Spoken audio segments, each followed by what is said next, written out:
Welcome back, everyone, to Point of Sale, the retail supply chain show, where we dive into retailers and logistics and the technology and data that move their supply chains. And happy, of course, to have in person with us Mark Manduca, the CIO over at GXO. For you, I'm excited. We're going to dive into this because we have two guests, actually, so we got to fit a lot into this 30 minutes. But for someone in your role, right, CIO, why manifest? Why come to a conference like this? What's your main objective, and why choose this out of all types of conferences? Well, Grace, thank you for having me, first of all. And I mean, simple answer. I heard you were coming.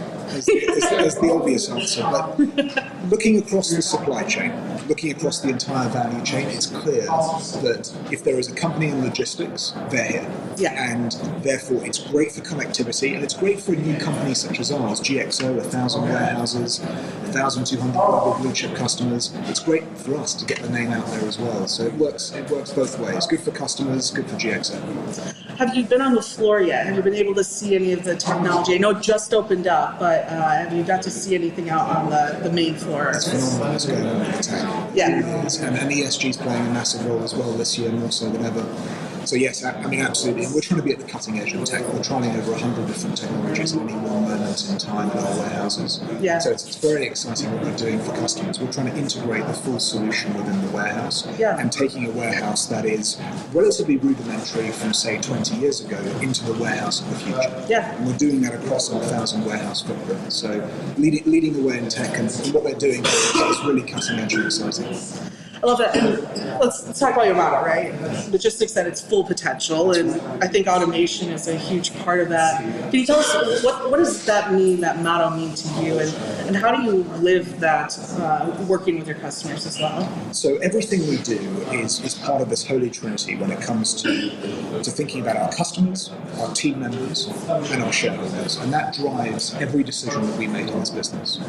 When it comes to thinking about logistics at full potential, what we're trying to do is make you the best version of yourself that you can possibly be within the warehouse. Yeah. Whether it's implementing hardware, software, whether it's having the right labor on site for both peak and off-season, whether it's managing the pinch points and reverse logistics, we want to drive efficiency, accuracy, and speed through the warehouse. And in some cases, we can see an uplift of, say, 60 picks per hour with a human hand.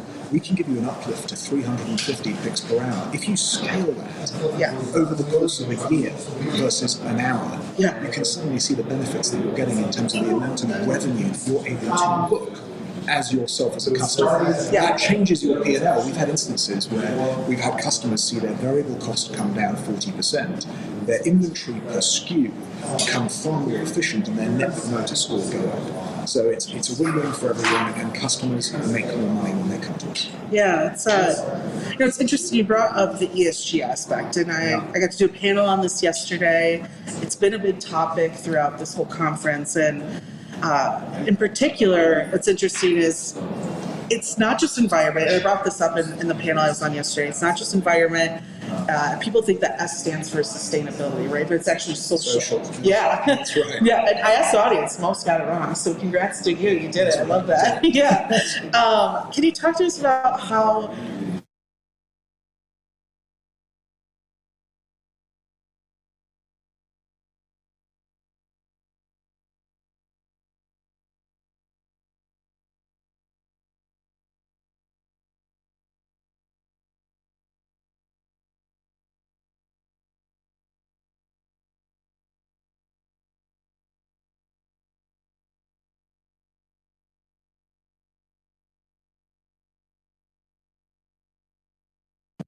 from 30,000 team members across our business. That's crazy. So social is part I led a of team of everything we do. 100 people once, and that was a lot. I can't even imagine 130,000. And managing the peaks and troughs through the year is so important. So roughly around a third is part-time agency.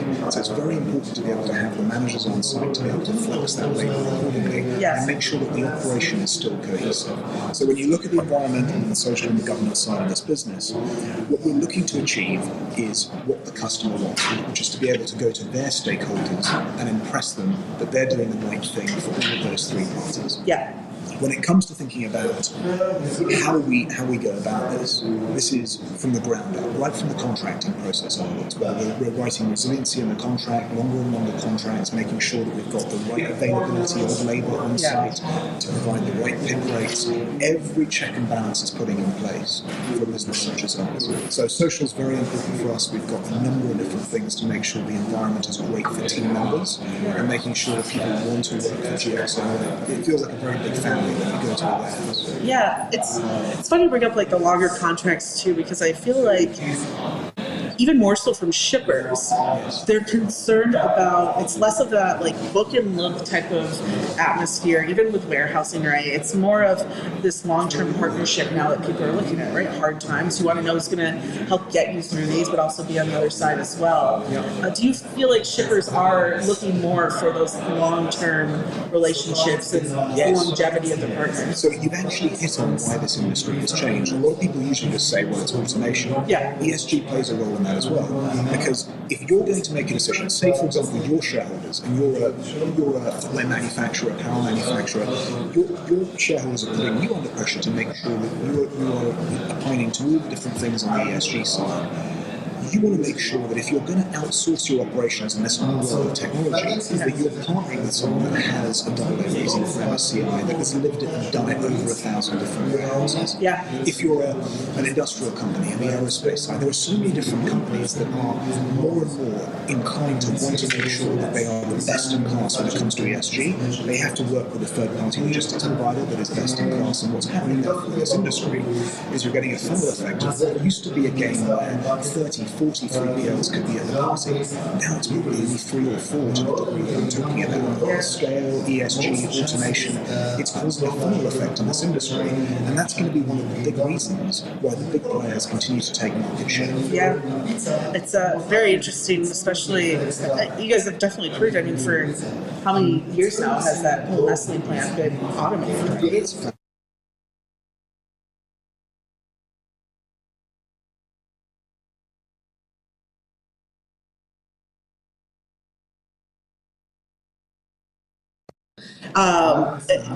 it's not, you're going to keep moving forward in that technology, right? And continue to invest in automation, and it's going to become a honestly a behemoth. I'm excited to watch you grow, especially the split offs and everyone focus exactly on their different tasks.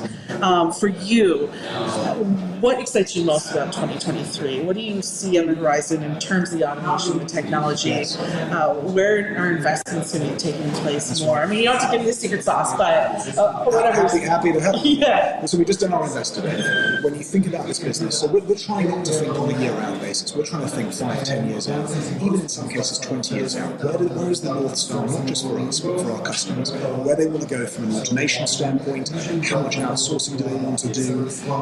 When you're thinking about what they want to do from a nearshoring standpoint, there are so many different discussions going on which drive our growth with our customers right now. So it's very much hand in hand. When you think about the opportunity is huge. Potentially, we talked about nearly doubling revenue, nearly tripling our EBITDA over the period that we talked about, 2021 to 2027. So the growth is there. The predictability is also there in business models such as ours. These are long-duration contracts, infrastructure-like in nature. So the industrial footprint of stock market investing when it comes to logistics hasn't really seen a company such as ours. There's a lot that's unique about this business in the visibility that you have. And then finally, on your point of automation rates, automation is roughly a third of our footprint right now. The potential to get to, say, 40% in a very short window of time is very real. A lot of the contracts that we're signing today, you mentioned one in particular, a lot of these contracts are 50 to 70% automated. So we're continuing to see a J-curve in automation on the footprints of our warehouses.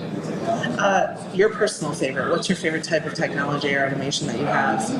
It's hard to beat the robots again. It's such a dominating force when you walk up to it. It's funny too, I was walking around the conference and Locus is out there and there's a couple different robotics players and they really do work. I will say this to our audience, it's I was kind of testing them, like, oh, can you really dodge a human? And I get kind of like football-esque, like trying to get in front of them, and the intelligence is there. Now I think it's just more of adopting that technology into all of our supply chains as well. Going into this season this year, this recessionary period, we are retail focused. What do you feel like retailers are most concerned with, especially with consumer spending falling as well? That's right. I think it's a mixed bag. I think what you've seen in the last 12 months is very much a case of the problems started in Eastern Europe. They made their way through continental Europe and then into the UK. The US seems to be largely benign at the moment and actually acting relatively normally. They like to hide it. Exactly. But the US consumer never bet against it. Exactly. I do feel that there are pockets of weakness still out there. UK grocery is probably one of those. You're seeing a bit of trading down in that market. But outside of that, you're seeing areas of strength as well. Yeah. You're seeing strength in luxury in particular, beauty. Yeah. So it's a mixed bag. There's no question the consumer definitely isn't spending, say, the way it was globally a year ago. But I'm relatively confident about this year. I see the second derivative of things, whether it's interest rates, whether it's gas bills, I see things getting marginally better over the course of this year. I agree. It's funny. We talked in a segment about called split brain budgeting, where it's like, well, we'll cut back in certain areas so we can continue to afford those luxuries. And I agree. I think it's going to be slowly, surely getting back to normal. But I also think my generation, our parents' generation, saw what happened in 08. I think a lot of the, maybe not the lack of trust in banks, but more of trusting ourselves and doing our research is going to keep this a little bit more mild than we've seen in the past too. So I definitely appreciate that. Last question for you. What are you most excited to see? Who are you most excited to see speak? Any panels that you're interested in? Are you hoping to take learn anything at this conference in particular and take that to GXL? It goes back to what you said about technology. There are some phenomenal technology panels here, and this is not just about logistics. It's about how technology intermixes with logistics. So Mark, actually, our CRO in the US, is actually sitting on a panel, I believe, right now. Yeah. And it's those kind of panels that I want to see. I want to see how the two can intertwine over the next 20 to 15 years. I love that. Yeah, I think he's going to go wrap up here in a second too, so it'll be perfect timing. Thank you so much for coming on. Thanks to you, Grace. Thanks for all the support that you've given us in the last 18 months. Yeah, huge fan. It's been a blast. I came into the industry right when Bradley was building this behemoth, and it's kind of interesting right to now look back and see the growth, and now every single company is going to grow really completely fast. And what I really love about it too is you each can also depend on each other, right? As our RXO grows, they're going to need more warehousing space, they're going to need more automation. You guys have this huge unit put together that's going to really work. Plus, and I keep saying this because you have, I think RXO and XPO have a commercial, which by the way you need to work on too, on FreightWaves that are hilarious. The GXO one is clean and smooth. The RXO makes me laugh every single time. It's very funny. It's very funny. So hopefully we'll get you some comedic commercials as well. But and you're so right about the growth as well. I mean, we're targeting 8 to 12% revenue growth, and we're targeting 17% EBITDA growth. That's very rare for a company in this environment. It just shows how durational this model is and the long-term opportunity that's ahead. Yeah, thank you so much for coming. Thanks, Grace. I really appreciate it. I'll find you. We'll connect here, maybe around lunch or something. We've already agreed that we're going to see Nelly tomorrow. Yes, that's right. We are going to see Nelly. Yeah, we'll get the picture with him for sure. That's right. I appreciate it. Well, thank you so much Thanks for coming. to you, Grace. Love it. And I think Pranar is taking a little bit of time, so he might not show up. We might have him on the radio show instead, which means I have a couple extra minutes. Do you mind? You want to Let's do it. Okay, cool. So for you, I guess over the last year or so, who are a couple people, we've talked about this, right? Social people working in the company. Who are some of the all-stars at GXO that maybe our audience doesn't know about or would be interesting, even on the, if you look at equity, right? Women in the industry that people should to be invested in and learn more about at GXO. Yeah, you're totally right. So we've got a phenomenal team. We had a few of them at the Investor Day. Yeah. And what's so impressive about them is the amount of experience that they bring to the table. Malcolm, I struggle to find anyone in the logistics industry that knows more about logistics than Malcolm does. Really? There is nothing that man hasn't seen. So it's so impressive to be behind the leaders, such as him, CEO. We've got Bill Frame, who's lived everything there is to live in the days of FedEx, and he's built a great sales team, which has developed a very, very strong pipeline indeed for this business that is 18 months duration, turns twice a year, $2 billion pipeline as of the last quarter in Q3. It's a very exciting leadership team. And when you said in terms of the depth that we have, fantastic on the ESG side, operating compliance as well, but real leadership there in terms of our sustainability report and the driving force behind our AA rating. So I love the depth and diversity of this team, and it's a very exciting environment to work with such an energetic bunch. How do you think that your company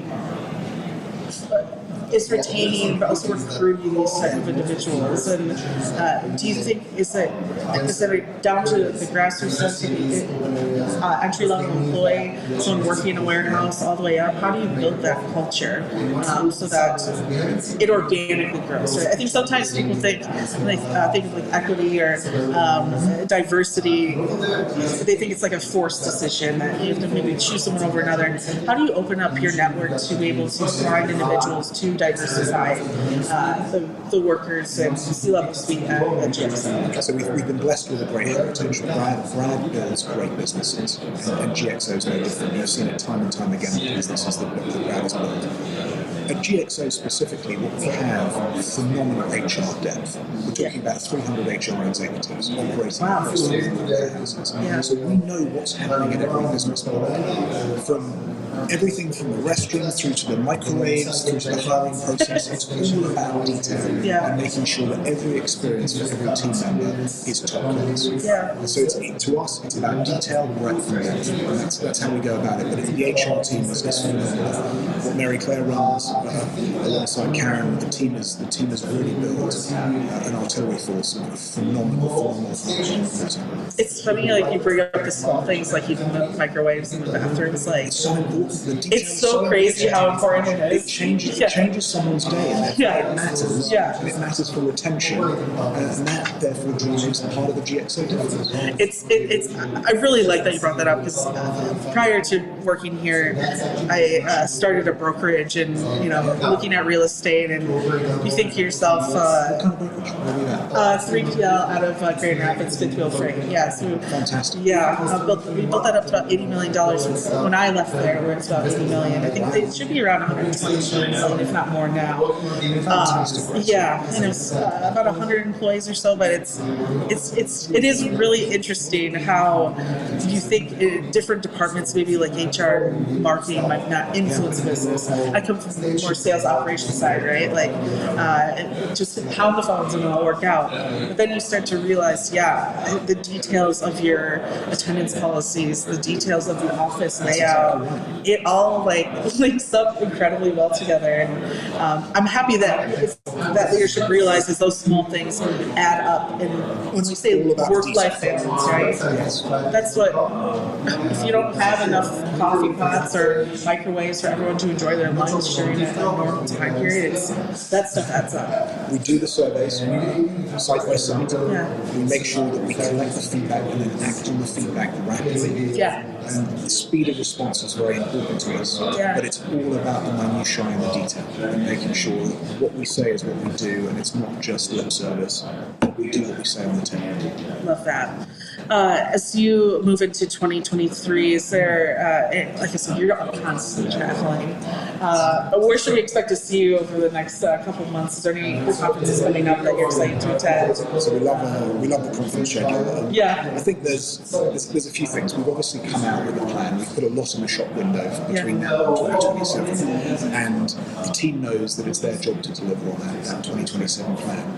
when it comes to thinking about why I'm so excited about this 2027 plan, I don't feel it's a stretch. I feel it's a prudent set of forecasts that we all come together as a management team and say this is something that we believe in and something that we're willing to get paid behind as well. Yeah. So it's now about delivering on that plan operationally, but also getting the message out there globally. I want to build a shareholder register that is the bluest of blue chip, just like Malcolm talks about in terms of our customer base. Yeah. And my goal is to make sure that we have an extremely blue chip, long duration, private equity-like type shareholder base. I think we're halfway there, but I think there's still a journey ahead in terms of making it that much stronger. So I'm going to get the message out.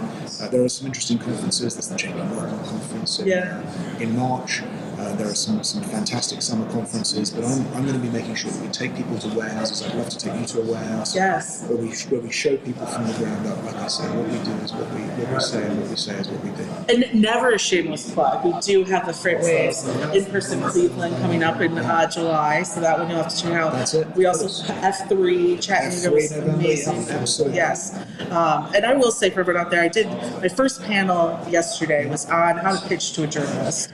And I actually gave Fallon a shout out because your team does something great. She's great, but honestly, every single GXO, RXO, XPO, every single one, incredible group to work with. It's about building a relationship, even in the PR side of things. They are very close to detail, communicate well, and just nice people, to be honest, and incredible people. So I will say, and from a journalist standpoint as well, you guys are incredible to work with. And We I'm have a happy. phenomenal communications team. Yes. Liz, Matt, Fallon, the team. I mean, anyone that can manage me deserves a gold star. But yeah, you're playing and jumping around so much, I wouldn't be surprised. No, they're incredible to work with, and it's when you say it's all the way down to being an entry level, that's how I can truly tell. And I work with so many different companies where, I mean, even you could outsource that, but you've grown that so well inside. So What strikes me about GXO is, and I've been at the company for 2 years now, what strikes me about it is that for a company that has so much pedigree and has done this for 30 years, yeah. it's still a very flat structure as well. Everyone talks to one another, and that actually allows great cross-pollination across the warehouses and across the management team to make fast decisions. Yeah. We make decisions quickly as a company. It's one of our strengths, I feel. You know, at a personal level, because you come from the big side, like, down to your blood, really. What's it like now being in like the trenches and like seeing from like an analyst perspective, right? Of like kind of the outside view. Now that you're in it, like what's that like for you? Is there anything that's just surprised you over these last couple of years? So the team is a very focused team. Yeah. And therefore it has a number of the hallmarks that you would associate typically with an investment bank. Interesting. We want to win, we want to do what's best for shareholders, and we're shareholders ourselves. So it's a very healthy culture, Yeah. but it's also a culture that has an attitude whereby we come in early, we leave late, and we know what we do. And that has a lot of the hallmarks of my sell-side career as well. Yeah. It's a very entrepreneurial culture, once again, very similar to what I was doing on the sell side. So there are a lot of similarities day to day, and there's lots of investor focus as well. Yeah. It's just you don't have to get the investors now to vote for you anymore, which is a relief. Yeah, exactly. That's awesome. Last question, more personal for you, and actually more for me too. Yeah. What's it like to ring those bells, those opening bells? I know you just did one, I think a couple of weeks ago, right? That was fantastic. So, What is that like a situation like? Is it? so we've done it twice now. Yes. And it is a phenomenal experience. The energy is out of this world. Every day. I always wonder if it's like if it just seems like as energetic as it is, or it's truly that. Like, Relatively unplanned when you get up there. oh, cool. And as a result, there's an air of tension about it, and it's very exciting. I mean, no one's done it more than our chairman. Yeah, It's that's true. Just a phenomenal experience. Yeah, that's awesome. Well, last time, 2 times ago, right? You had the cutout. I think Malcolm, right? Malcolm had the cutout back in August of 2021, where there's still COVID restrictions. Yeah, I love that, and it looks like so much fun. But I always wondered if it's like not as hype as it seems once you do it. But there you go, everyone. Now we know it. It's as fun as you think it is. Thank you so much for even staying with me for a couple more minutes as well. Yes, this is great. Yeah. Really appreciate the opportunity. Yeah, I love it too. And for everyone out there, clearly Point of Sale is a community. So we actually do a weekly newsletter, goes out every every Monday, I believe. Head to FreightWaves.com. At the top of the page, you'll see newsletters. Click Point of Sale. You can go ahead and register, get that to your inbox every week. Yeah. And on top of that, too, clearly we have this, a podcast. So you can listen to this anywhere you have podcasts, which is like my favorite thing. I like to say, just anywhere you can listen to podcasts, this will be there. Or you can check us out on YouTube or check us out on FreightWaves TV at tv.freightwaves.com. And also, I have my radio show, which you were just on the channel with transport topics. Yes. So now I have to get you on my channel or my radio show, Sirius XM Road still. Yes. Drive time every day at 5 to 7 p.m. We'll be on tonight as well. Thomas will be with me. We'll be talking about the conference. We'll also have Ryder on with us too, so it'll be a fun one. But thank you so much. I appreciate it. And really appreciate the opportunity. Next time you hear from us, hopefully it'll be a Nelly picture involved. We'll see. We'll try to work it out. We're making it happen. Not maybe. Yes. Great. Let's manifest this right here. Thank you so much, everyone, for watching, and have a great rest of your day.